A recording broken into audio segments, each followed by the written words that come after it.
Alright. Yeah, I got Midland. That's the first one up. Going live. Stupid white side. Oh, we're going into the podcast. Yeah, I'm doing we discussed fictitious sports in this one.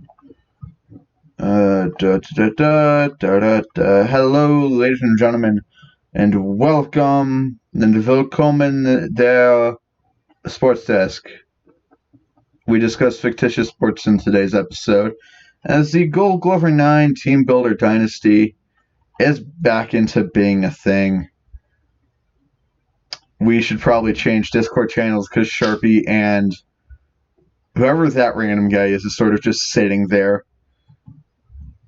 Poor Panda. Alright, so let's switch Discord channels. They lost to Camu. Anyways, do you think that they can avenge their loss to Camu this season? We're on air. We're on air. Go away. We're having our own podcast. No you one. all must mute. No one. No one must know about this. Okay, I'm forcibly moving show. Alright. Alright. So, week 1, back underway. Let me pull up the... Okay, here we are. So let's start off with week 1. Not really a lot of surprises, per se. I mean, there were a couple surprising. Maybe not so much with the outcomes, but more with like what actually happened. Yeah, the big teams won. Like, I think the one game that was worth actually tuning into was Broken Arrow in North Carolina, only because there was anything even remotely resembling a contest in that. And then that one. Yeah, and then I don't 41-9. Okay. Broken Arrow get absolutely manhandled. Okay, that's only because the rankings were close, but I think we all saw Kansas A&M beating UCLA. We all saw Odessa State being trashed because a transfer quarterback and a freshman wide receiver does not make a team. Hey, JUCO sophomore. Get it right. That's even worse because you can't build around them.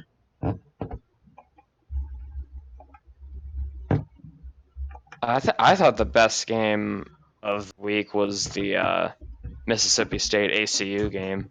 Yeah. That could have been an upset of a lifetime. That was almost. I was really pulling for the Bulldogs there, but they couldn't hold off the Spartans. Yeah, it was almost a game I could care about because my God, our ACU games weren't to watch.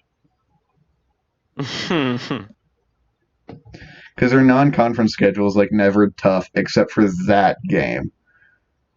And then rolling right along. How about Nebraska State doing what they always do of having completely different starting quarterbacks? I'm actually glad they finally made the switch. Because he was redshirted last year. There's something about, I don't know, these quarterbacks come in, playing like actual quarterbacks, and it's whatever the NSU's quarterback coaches are teaching them. Just back up all the way and just pray for a Hail Mary pass.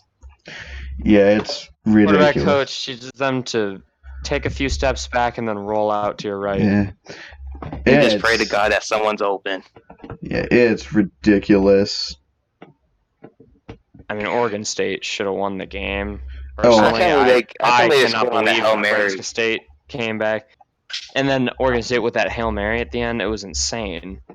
That was terrible coverage on Nebraska State. I mean, the fact that happened made me think, wow, the Prairie Dogs do not deserve this game. Oh, absolutely. You can't. And they still won it in the end. To be honest, I wanted Graham Keith to start this whole time, but I still think Nebraska State is overrated. Nebraska State is overrated, because they never, go anywhere. They have, their once-a-year upset, but they never do anything else.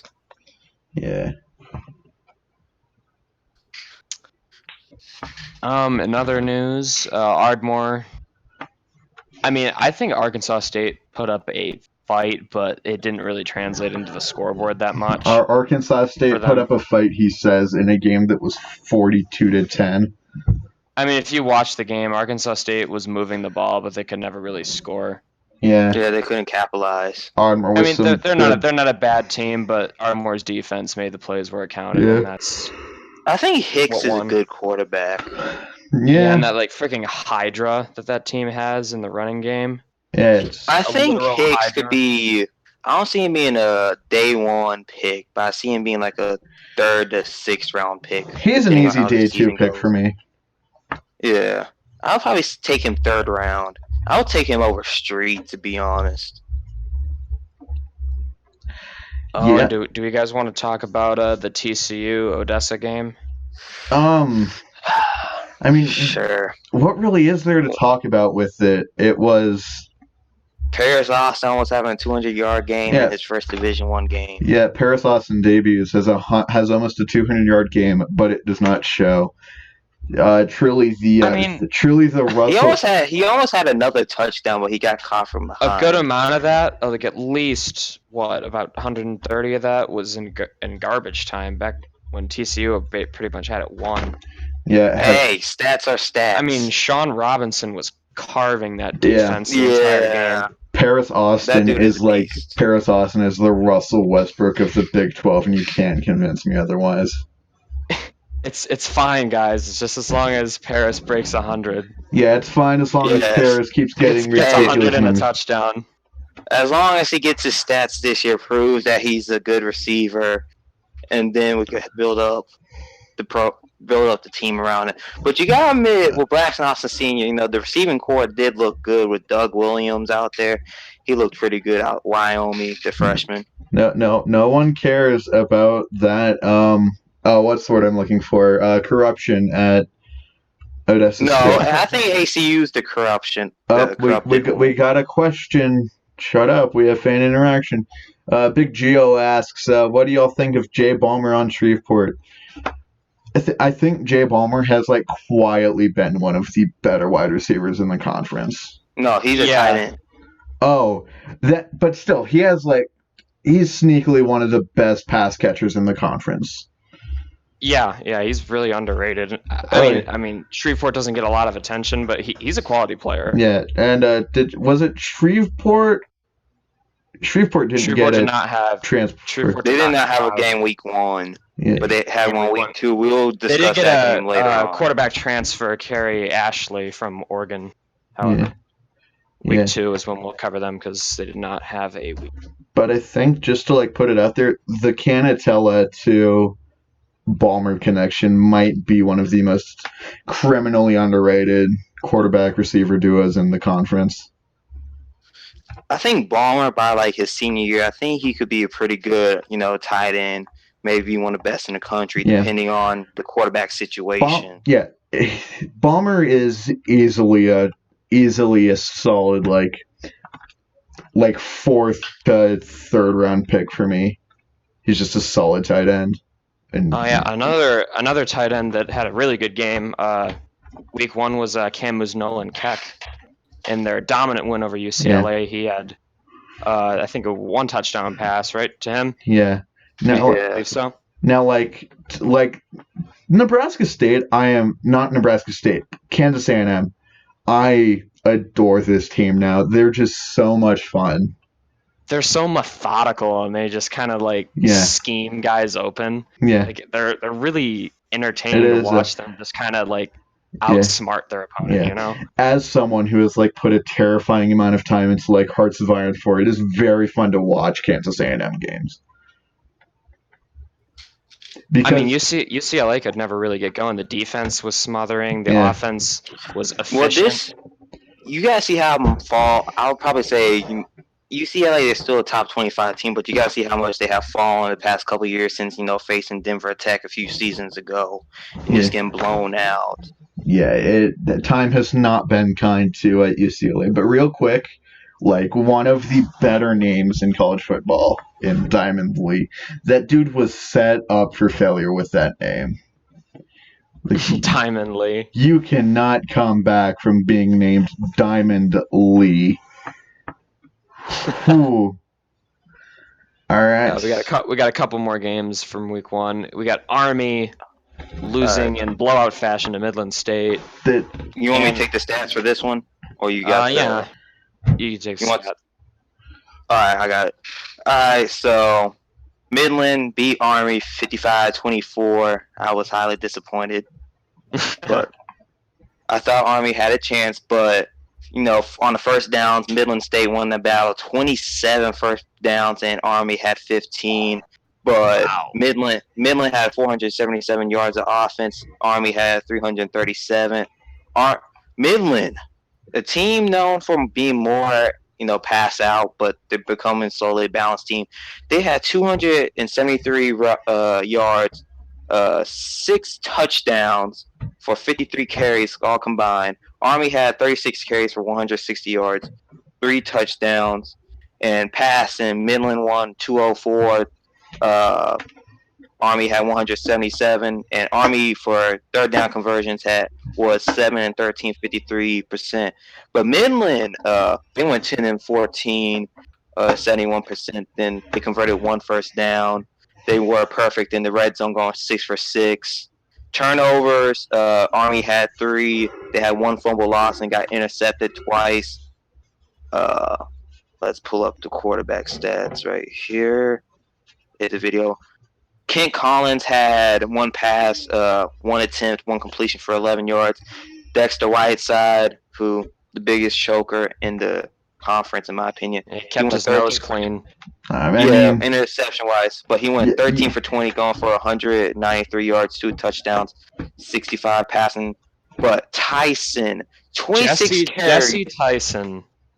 I never heard this name. Dexter Whiteside really didn't even need to have a big game because Jesse Tyson took so much of the load off for him. I never heard that name before till this season, but 26 carries for 162 yards, averaging 6.2 per carry, 4 touchdowns, and his longest was 12 yards. So you guys see, he was just the bruiser, just picking up yards after yards. Wagner had 13 attempts, 61 yards. 4.6 on rushing average, 1 touchdown. Whiteside went 8 attempts, 39 yards, and had 1 touchdown. Now Rex Austin, not related to Paris Austin, has 6 receptions for 126 yards, 1 touchdown, and that's really the most notable. Colton Yo, the cornerback turned receiver for this season, but still going to play some cornerback, had his first college reception for 1 reception for 11 yards. Decent. Now, what are your opinions about that game right there? I mean, I like that Midland may have found another Claudio Keller. Yeah, Midland found another solid quarterback. And I don't know if they're gonna keep with this more balanced, because the thing happened with them last year was, Keller was a Heisman contender, and they were going through him. Then later on towards the season, they started drifting away from the running and started depending more on Whiteside, and you saw how that happened.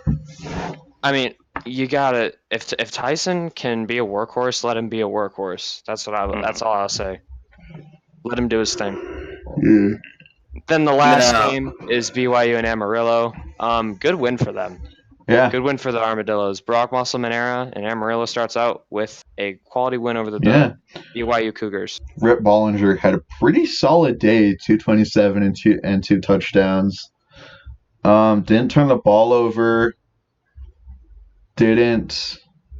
Really controlled the game, and they came out with the win. And as that Dab so eloquently put it in his write-up, trap game central is Amarillo. I mean, because you always got to be aware of grindy teams like this who run the ball like this. Those are sneaky teams who can pose a threat to some of the more elite squads. I think they're kind of like Army, but they have a quarterback that can throw the ball though. Yeah, which Bollinger, makes it dangerous. He's got an arm. I think this might be Amarillo's best chance to get a bowl game. Yeah, I think the first one in 2 years. Well, the past 2 for seasons. sure they can get back to bowl season. Oh yeah. And I think that is it for week 1. Now moving on now to let's. week 2, I think even less games of note happened. Like there was McAllen and A Houston, lot of blowouts. which is exactly what we thought it would be. Wait, wasn't it Big 12 sweep? Didn't all Big 12 teams win last week? I believe so. Last I mean- week, no. I know there were a lot of rumblings that Houston would be a tough game for them, and I kind of thought that it would be close, And it but absolutely McAllen was shut not. that I down didn't- real quick. They were up But- 42-0 at halftime. Houston had no chance. See, the one team I would probably say I was surprised about was Little Rock versus South Carolina. South Carolina played in the Sugar Bowl last year against Broken Arrow. Yeah. So that was this game had a lot of turnovers, I would say. I mean, in Both sides of the ball. South Carolina's roster, they had a lot of turnover. They had a new starting running back, new starting quarterback. But the team was still talented, so it was going to be a tough game for Little Rock. But the Battlehawks, they showed up, and they won a grindy game. That was Mhm. probably the best game of the day. And Oh, yeah, they with won. the game-winning pick six yeah, that Yeah, and then for of course, Jeremiah Price. oh yeah, such no. The such a good score ending. was 24-17. Like, South Carolina didn't even score the whole fourth quarter. Gunnar Rivers Yeah. scored with 5 minutes left on a 2-yard Yeah. run, and then you had that interception. Those last 2 minutes was crazy, Yeah. with all the interceptions back and forth. But Rivers had a good day. He hasn't turned out the star we have thought he would have been, but he went 26 attempts, completed 22, 212 yards, 84 pass completion. Now let's move to the running. All right, Gunnar Rivers. They still did not have a running game. Yeah. Rivers had 12 yards for 9 attempts. He did have that one crucial touchdown. Now Isaiah Green, 9 attempts, 29 yards, but if you look at the receiving core, no one really starred, but if you see the ball was spread out through multiple people, which is what you want in the offense, unlike, Paris Austin, but that's a different story. Yeah, because one team has a chance to make it to a bowl game this year, and it is in Odessa Yes. State. Biggest How about blowouts of the week was the McAllen-Houston game, 42-7. ACU took care of Georgia State, put that rumor to bed that they were vulnerable, 52-14 there. And how Tech Denver and Tech. Boise. Tech drubs Boise, 56-16. Poor Broncos, man. I feel sorry. And then you had Amarillo, which I thought the game was going to be a little bit closer Yeah, due that to was a rivalry game, but that was a blowout, 35. Lobos couldn't manage a single point. I'm actually pretty proud of Amarillo. They actually got a run game started. They got Henry and Sykes, Keon Sykes. Bollinger, he had 3 touchdowns, 21 for 25, 237 yards, 84, 1 interception though, but 84 pass completion. Then you got Henry, 19 carries, 107 yards, 1 touchdown. Then you got Keon Sykes, 16, 82 yards, and 1 touchdown. So if they just split the carries like that, I think that could be a very deadly duo right there. Yeah. Now let's talk about the other game that we saw that might have been like, as Jim Ross would say, this match was an absolute slobber knocker. NSU Which one, the Nebraska one? NSU or Nebraska, where the game could have been won by Nebraska State without ever crossing the Nebraska 20-yard line. 3 field goals could have won this game. I know. This game was... Granted, I wouldn't say it wasn't interesting, though. Can we address the contrast between this week's game for the Prairie Dogs and last week's? yeah, absolute shootout versus Oregon State. You went from versus... scoring 96 points the entire game against Oregon State between both teams to 23 the very next week. If you're looking at Oregon State, we thought of it as like an ordinary loss. It was a good win. Then you see the next week, Oregon State beats number 1 Florida State by 1 point. I think it was 34-33. Yeah, I believe so. So to Nebraska State, that's going to look good to the media and the coaches poll when it comes to ranking time if they do make it to the top 25. So that win it looks good now, considering what Oregon State did this week. Let's talk about Shreveport's opener against Ooh, Ohio. Yeah, it was a It was a it's a win, Shreveport game. it was but it much closer was than it should have been. not as it was a pretty ugly win, I would say.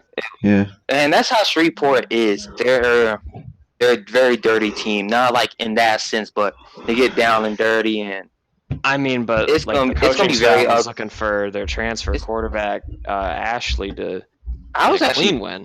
I was actually thinking he was going to be turning out good, but Kerry Ashley, 24 attempts for 11 completions, 156 yards, one touchdown, one interception. I mean, DC it's 45. not. It wasn't a very inspired performance.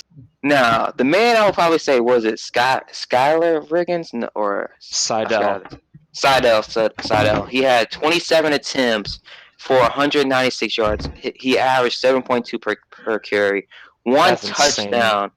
Then you had Jackson for 16 carries, 94 yards, and one touchdown. yeah, it So was. then they did not show any receiving. Okay, they did. And Jay Ballmer did not get a reception this game. Do you think he's That's just going to be. I think they're just going to make him more into a blocking tight end now. They no. I Really. think it's well, yeah. If they're It gonna run with depends. Ashley, if they're going to run with Ashley, then yeah, he's going to be more of a blocker. But I mean, if they decide to start Canatella next week, which the rumors are suggesting that will be the case, yeah. then I feel he'll like they're going. I feel get like a there's lot going to have to be a some position reception. battle between both of them with their play styles. And Yeah. I feel like that's where I would put Canatella in because you got a good talent there in Balmer. If you put Canatella in, I feel that Balmer's a much better receiver than he I is feel a I would blocker. give Ashley another week because he's been off a whole year without really game action due to him transferring and sitting out that 1 year. So I'll give him another chance to redeem himself, in my opinion. But if he has another week like he did, then put Canatella in and just have I a mean, quarterback it's a battle. big game against Wake Forest. See, That's at least Wake you could Forest say there's no ain't gonna go. favoritism. At least you could say there's no favoritism with a quarterback battle in Shreveport, Yeah, it's a unlike Nebraska coach's State. son. When Shreveport had a Coach Leduca's son, Yeah. Yeah. QB. I mean, Leduca was not a Good. great quarterback, I would Yeah. say, but they don't have to worry about nepotism or anything there. Unlike, a certain team, but we won't get into that. Anywho, we got a couple closer games here. South Florida. Well, I wouldn't really call this one the closest I would game. hardly South call Florida I was and Broken surprised. Arrow. I lost. I didn't I buy that Broken Arrow was as bad as they were in that blowout loss to UNC last week. see. I I mean, thought them getting blown out. I thought USF would have won this game. I thought they I would have mean, been demoralized, but they no came back and disrespect to win. the Bulls. No disrespect to the Bulls, but I feel like Broken Arrow is the better team. I just think they ran into a buzzsaw with the Tar Heels because that team was national championship bound, and they have a lot of their roster coming back. So, I mean, the Tar Heels, legit See, national natty contender this year. if you notice the difference between last year, I know a whole lot of turnover change has happened with Yuba, but they used to be one of the most explosive teams last year on the offensive side of the ball, and they're not even hitting like 400. Last year they were hitting like 500, 600 easily.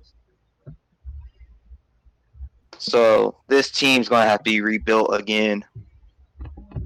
Yeah, I mean, like the solace they have is that they did pick up that And what championship. happened to the best player in the country? I know he's the best athlete. I think he was the best player.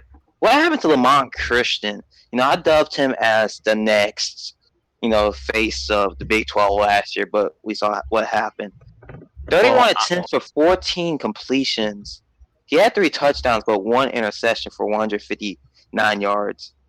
I don't So, remember what Broken Arrow's line is well, looking like, but at least in well, that UNC game, he was under siege well, almost the I entire time. see his passing was horrendous, but if you see rushing, he had 26 attempts for 102 yards and 1 touchdown. Now, Ryan Viper III got himself 11 carries for 85 yards.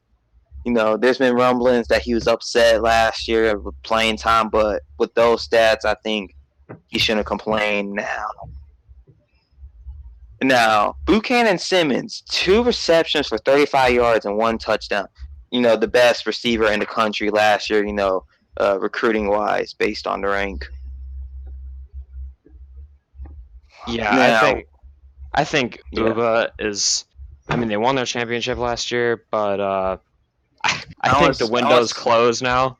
I I want to see think another they had. championship for them to what? Another 15, 20 years? I mean, they have young May, talent. They have young guys, but you gotta see and we'll how the see. We'll see connection. with their recruiting classes in the future to see how Todd We gotta Orlando see can recruit. how But Ryan Viper III, Lamont Christian, and Buchanan Simmons. How are those three, the big three, how are they gonna look in a few years? yeah, It's depending because on those three right the there. development of those three are going to determine whether this team is anything. I think the defense is going to come. But are they going to lose that offense? What made them so special last year? Now, should we move on to? Did we talk Nebraska State? Yes, we There's did. Yes, that. we talked Nebraska State. All right. How about the Arkansas Camu game? Closer than a lot of people expected. Camu did get a good effort from the Razorbacks, but they eventually pulled away in the fourth quarter and won 45-35.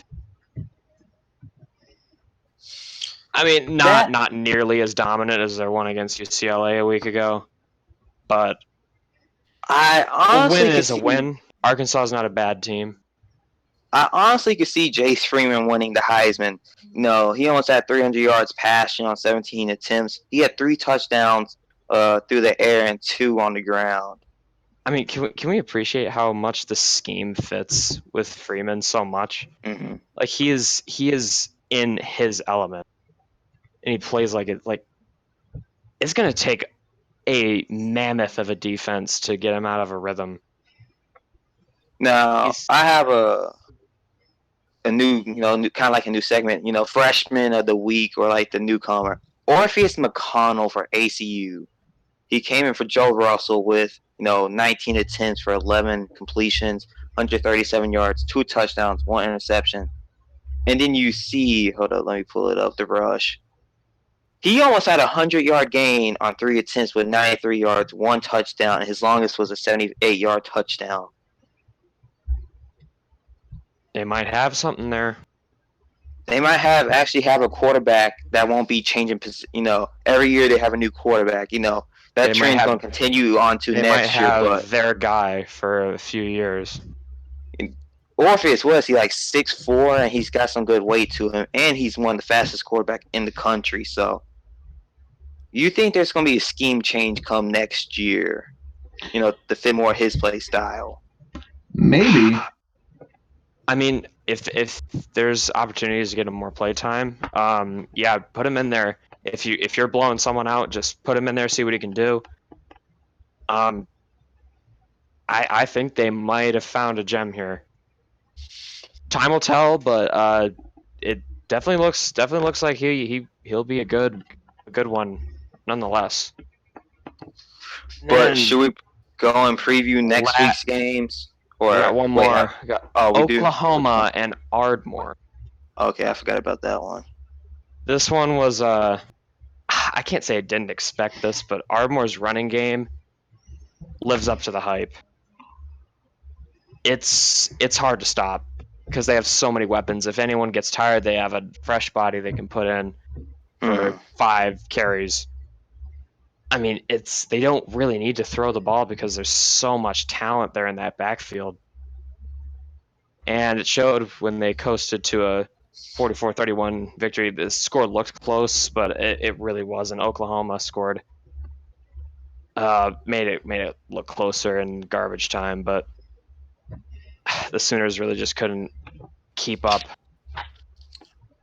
I think the Sooners had underperformed last year. They saw them in the top 25. Like, they beat them in Midland State. Wait, they beat Midland State in that bowl game. Austin Kendall.